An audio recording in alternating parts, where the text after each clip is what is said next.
کے پاس ایک شخص آیا, اس نے کہا, وہ پٹھان تھے, ہمارے حضرت سے بیعت ہوئے. انہوں نے کہا کہ مجھے اپنی بیوی پہ چھوٹی چھوٹی باتوں پہ غصہ آتا ہے تو میں اس کو مارتا ہوں, بعد میں مجھے ندامت ہوتی ہے کہ یہ کیا ہو رہا ہے. بولو بھائی, غلط ہو رہا ہے. لیکن اللہ کا خوف تھا نا, تو ان کو احساس ہو گیا کہ میں جو بیوی کو بلا وجہ مارتا ہوں, بلا وجہ کیا مارنا تو بہت سخت حالت میں اللہ نے اجازت دی ہے, بہت ہی کوئی معاملہ خراب ہو جائے تو ہاتھ اٹھانے کی اجازت دی ہے. ہمارے نبی صلی اللہ علیہ وسلم نے پوری زندگی اپنی کسی زوجہ پر ہاتھ, بولو بھائی, نہیں اٹھا. یہ نبی کے اخلاق تھے. ہمارے ہاں بعض لوگوں میں رواج ہے جانوروں کی طرح کوٹتے ہیں, پیٹتے ہیں, تمیز سے بات ہی نہیں کرتے. جب بات کریں گے, یعنی حضرت مفتی تقی عثمانی صاحب ایک بیان فرما رہے تھے کہ ایک شخص نے, فرماتے ہیں, مجھے بتایا میرے والد صاحب کو کہ میں جب گھر میں جاتا ہوں تو سب گھر والے ڈرنا شروع ہو جاتے ہیں, کانپنا شروع ہو جاتے ہیں. تو بڑے فخر سے بتا رہا تھا کہ میرا گھر میں اتنا روب ہے. فرمایا کہ یہ قابل تعریف نہیں ہے. ہم نبی کو اگر فالو کرنا ہے, نبی کی اتباع کرنی ہے, تو صحیح حدیث ہے, حضرت عائشہ رضی اللہ تعالی عنہا فرماتی ہیں کہ آپ صلی اللہ علیہ وسلم جب گھر میں داخل ہوتے تھے تو مسکراتے ہوئے چہرے کے ساتھ داخل ہوتے تھے. تو مجھے جب کسی نے بتایا نا ایک طالب علم کا قصہ کہ وہ گھر میں داخل ہوتا ہے تو گھر والے کانپنا شروع ہوتے ہیں, میں نے کہا وہ کوئی چنگیز خان کی اولاد ہوگا, پھر وہ اس کا اصلاحی تعلق کس سے ہوگا؟ چنگیز خان سے. چنگیز خان بھی جب بغداد آیا تھا نا تو سب کیا ہو گئے تھے, کانپنا شروع ہو گئے. تو بھائی ہم محمد صلی اللہ علیہ وسلم کی روحانی اولادوں میں ہیں, ہم چنگیز خان اور فرعون کی اولادوں میں نہیں ہیں. تو گھر والوں کے بارے میں بھی آپ صلی اللہ علیہ وسلم نے اخلاق بتائے ہیں. ہمارے ہاں جو طاقتور مرد ہوتا ہے وہ عورت کے حقوق پی جاتا ہے. وہ شریعت صرف عورت کے بارے میں جانتا ہے, اپنے بارے میں شریعت نہیں جانتا. کہ میں جو اتنا غصہ کر رہا ہوں بیوی کے اوپر, بلا وجہ بات بات پہ سختی کر رہا ہوں, کھانا تھوڑا دیر سے پک گیا تو اس کو مارنا شروع کر دیا, ڈانٹنا شروع کر دیا, تانے دینا شروع کر دیے, اس کے بارے میں بھی قیامت کے دن مجھ سے سوال ہوگا. ایک میں واقعہ سناتا ہوں پھر اپنی بات کو ختم کرتا ہوں.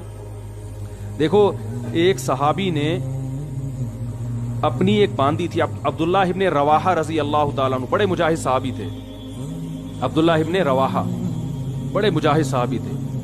ان کی ایک باندی تھی, وہ باندی بکریاں چرایا کرتی تھی, ریوڑ لے کے جایا کرتی تھی. تو ایک بڑی اچھی خوبصورت بکری تھی, بڑی نسلی بکری تھی. عبداللہ ابن رواحہ نے اپنی باندی سے کہا, آپ لوگ کی توجہ ہے نا, مجھے اصل میں ذرا چیخ کے بولنا پڑ رہا ہے تو, کیونکہ وہ اسپیکروں کا سیٹ اپ تھوڑا سا اخپل طریقے والا ہے, تو اتنا چیخ کے جو ہے نا آدمی پھر سنائی تو صحیح دے رہا ہے, لیکن وہ اس لیے دے رہا ہے نا کہ میں بہت چیخ رہا ہوں. بیان ہو رہا ہے چیخنے کے خلاف اور چیخنا مجھے خود پڑ رہا ہے. وہ ایک مولوی صاحب تقریر کر رہے تھے, میں ان کی تقریر سننے گیا, وہ بہت چیخ کے بول رہے تھے, حضرت علی نے فرمایا. وہ اتنی زور زور سے بول رہے تھے, میرے کان میں تکلیف شروع ہو گئی. میں نے کہا کہ حضرت علی نے کیا اتنی زور سے فرمایا تھا ہے بھائی؟ بھائی جیسے حضرت علی نے آرام سے فرمایا تھا تو امام صاحب آپ بھی آرام سے ہی فرماتے. تو آرام سے ہی بات کرنی چاہیے نا, چیخنا چلانا یہ شریعت میں پسندیدہ کام نہیں ہے. لیکن لاؤڈ اسپیکر ہی, وہ آپ لوگوں کو شاید اتنا اندازہ نہ ہو سسٹم کا, تو اس لیے مجھے چیخنا پڑ رہا ہے بہت زیادہ. تو میں واقعہ سنا رہا تھا کہ بھائی دیکھو, ہمیں اپنے اخلاق بھی عورتوں کے ساتھ, جو گھروں میں خواتین ہیں نا, اس میں چنگیز خان بننے کی اجازت. میں آپ کو ایک بات بتاؤں, اگر ناراض نہ ہو, کراچی اور پنجاب میں مردوں کی شکایتیں آتی ہیں کہ بیویاں ظلم کرتی ہیں, اور بلوچستان اور کوئٹہ اور کے پی کے سے خواتین کی شکایتیں آتی ہیں کہ مرد ظلم کرتے ہیں. ہو سکتا ہے یہ غلط ہو, رپورٹ غلط ہو, لیکن کچھ تو حقیقت ہوگی نا اس میں, کیونکہ یہاں مردوں کی حکومت ہے اور اللہ کا بڑا فضل ہے, اس پہ اللہ کا شکر ادا کرنا چاہیے. لیکن مرد کے جہاں روب ہوگا تو مرد اس روب سے ناجائز فائدہ اٹھانا شروع کر دیتے, ناجائز فائدہ اٹھانا شروع. تو حضرت حکیم الامہ مولانا شرف علی تھانوی رحمہ اللہ تعالی نے لکھا ہے کہ مسلمان عورت کی یہ سب سے بڑی خوبی ہے کہ وہ جب اس کی شادی ہوتی ہے تو اپنے مرد کے علاوہ اس کی توجہ کسی اور کی طرف نہیں ہوتی. فرمائیے اتنی بڑی خوبی ہے کہ اس خوبی کے ہوتے ہوئے بیوی کی ہر خامی کو برداشت کر لو کہ یہ تمہاری ہے. جن لوگوں نے باہر ملکوں میں سفر کیا ہے نا, وہ یہ جانتے ہیں کہ وہاں عورت میں ہر خوبی ہے, مگر اس کے بارے میں یہ بھروسہ نہیں ہوتا کہ یہ صرف میری ہے یا میرے علاوہ اس کی کسی اور کی طرف بھی रग़बत है, ये बहुत बड़ा ऐब है। तो मुसलमान औरत में अब तक अल्हम्दुलिल्लाह खैर गालिब है, वफा करती है अपने शौहर के साथ, शौहर को फालिज हो जाए इलाज करेगी उसका, भागेगी नहीं वहां से। बाकी आप जरा जाए ना दुनिया में सफर करें तो मियाँ जब तक कमा रहा है, सेहत अच्छी है, तो मियाँ है, जरा सा मसला खराब हुआ, अदालत से तलाक ली और किसी और से शादी कर ली। हमारे यहाँ खानदानों में जब निकाह होता है तो जिंदगी भर के लिए होता है, जब तक कोई बहुत सख्त मुश्किल ना हो तलाक की तरफ नहीं जाते। तो ये बहुत बड़ी खूबी है। तो केपीके से और बलूचिस्तान से जो शिकायतें आती हैं उसमें मर्दों की सख्ती की शिकायतें आती हैं कि मर्द औरतों पे बोलो भाई हाथ उठाते हैं, छोटी छोटी बातों पे मारते हैं, ताने देते हैं। आप लोग के अलावा की बात कर रहा हूं, आप लोग नाराज ना हो, आप लोग के अलावा जितने मर्द हैं जो मेरा बयान नहीं सुन रहे उनकी बात कर रहा हूं कि वो बीवियों को मारते पीटते भी हैं, बिला वजह छोटी छोटी बातों पे डांटते भी हैं, और माजरत के साथ इसमें दीनदार और बेदीन सब बराबर हैं। वो समझते ही हमारी गैरत, हमने बीवी को जो है ना ऐसा दबा के रखा हुआ है, सही है ना, जब चाहे थप्पड़ मार दे कुछ नहीं कर सकती। तो ये गैरत नहीं है, ये बदअखलाकी है। सबसे ज्यादा रोब मोहम्मद सल्लल्लाहु अलैहि वसल्लम का था घर में, और सबसे बड़ा हक किसका था? मोहम्मद सल्लल्लाहु अलैहि वसल्लम का। लेकिन पूरी जिंदगी आपने किसी ज़ौजा पे हाथ नहीं उठाया। आप कहेंगे कि भाई उनकी बीवियां इतनी फर्मा बरदार थीं, जो कहो कर देती होंगी। ऐसा नहीं था, फर्मा बरदार तो थी, लेकिन मियाँ बीवी में जो ऊंच नीच होती है वो हमारे नबी के घर में भी होती थी। सही हदीस में है कि एक मर्तबा आप सल्लल्लाहु अलैहि वसल्लम अपनी बीवियों से नाराज होके 1 महीने के लिए घर से बाहर चले गए, क्योंकि जब मियाँ बीवी का रिश्ता होता है तो पैगंबर का और उम्मती का रिश्ता अलग है और शौहर बीवी का रिश्ता अलग है। और अल्लाह ने आपके घर में ये वाकयात इसलिए होने दिए ताकि उम्मत को सबक मिले कि भाई इख्तलाफ के वक्त क्या करना है। तो कितना परेशान हुए होंगे कि 1 महीने के लिए घर से गायब हो गए, फरमाया मैं नहीं आऊंगा करीब किसी। और जब 29 तारीख हुई है ना तो घर चले गए। साहबा ने कहा या रसूलल्लाह भी 30 दिन पूरे नहीं हुए। आपने फरमाया महीना 29 का था। ठीक है, महीना किसका था? नाराजी को खत्म कर दिया फिर। लेकिन ऐसा नहीं किया कि नाराज हुए तो घर में चीजें तोड़नी फोड़नी शुरू कर दी हो और उठा के मारना पीटना शुरू कर दिया हो, जो आज हमारा हिसाब किताब है। हाँ, कोई बहुत ही टेढ़ी पसली की औरत है, बिल्कुल ही सुधरने का नाम नहीं ले रही, तो शरीयत ने फिर मजबूरी में हाथ उठाने की इजाजत भी दी है। लेकिन ऐसी औरतें हमारे मुआशरे में उनका रेशो बहुत कम होता है, खास तौर पर इन इलाकों में तो फर्मा बरदारी का उनसर ज्यादा है।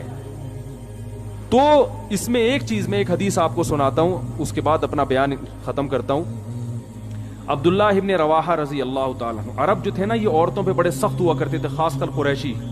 जो कुरैश के कुरैशी लोग थे ना, ये बीवियों पे क्या होते थे? सख्त होते थे। लेकिन इस्लाम आने के बाद कैसे तब्दील हुए? अब्दुल्लाह इब्न रवाहा रजी अल्लाह ताला अन्हु ने नबी वो अपनी बांदी से कहा कि मेरी इस बकरी की खास तौर पर तुमने क्या करनी है? हिफाजत करनी है। तो अल्लाह की कुदरत कि वो भेड़िया आया और उस बकरी को खा गया। अब्दुल्लाह इब्न रवाहा का गुस्सा आया और उन्होंने एक थप्पड़ लगा दिया बांदी के, सिर्फ एक थप्पड़ मारा है, बीवी के नहीं बल्कि, हालांकि बांदी का दर्जा बीवी से, बांदी तो नौकर होती है ना, गुलाम है, लौंडी है, उसका वो मकाम थोड़ी है जो बीवी का है। एक थप्पड़ लगा दिया। अब्दुल्लाह इब्न रवाहा रजी अल्लाह ताला अन्हु चूंकि मुसलमान हो चुके थे ना, जमाना जाहिलियत में तो होते तो 20-30 थप्पड़ मार देते कि भाई इसने गलती की है। हम होते हम क्या कहते हैं, यार भेड़िए ने खाना था तो इसी बकरी को खाना था, है भाई, और बकरियां नजर नहीं आई, इसका मतलब तुम्हारे भेड़िए के साथ क्या है? ताल्लुकात हैं, ठीक है, तुमने मुखबिरी की है भेड़िए को, इसी को खाओ आगे। 10 बातें सोचते हैं और मनफी जहन चलता। अब्दुल्लाह इब्न रवाहा ने गुस्से में एक थप्पड़ लगाया, मगर निदामत हुई। क्यों?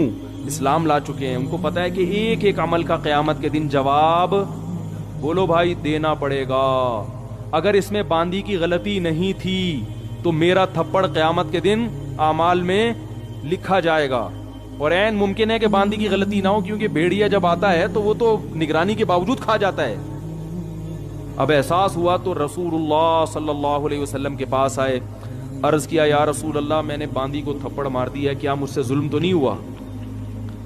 मुख्तसर सुना रहा हूँ हदीस। आप सल्लल्लाहु अलैहि वसल्लम ने सहाबी को हुक्म दिया कि उस बांदी को आज़ाद कर दो।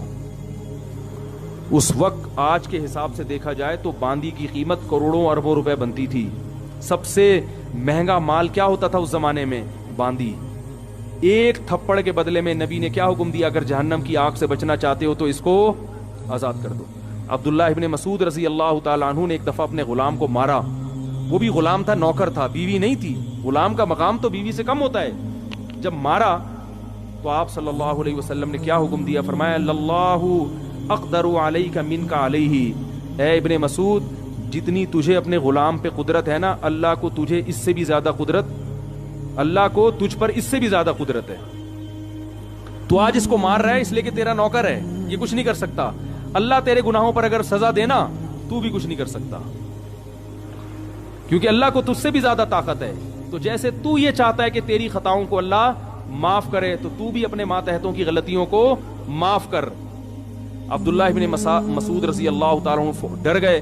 फरमाया हुआ इत्कुल लिवजहिल्लाह या रसूल अल्लाह, बस इसका कफारा ये है कि मैंने अल्लाह के लिए इसको आजाद कर दिया। फौरन आजाद, करोड़ों रुपए की मिल्कियत जाया कर दी अपनी, आजाद कर दिया। तो आज बीवियों को मारा जाता है, बिला वजह पीटा जाता है, बिला वजह ताने दिए जाते हैं। तुमने बाप के घर सीखा क्या है? तेरे बाप ने तुझे तरबियत नहीं की, तेरी माँ ने तुझे सिखाया नहीं है।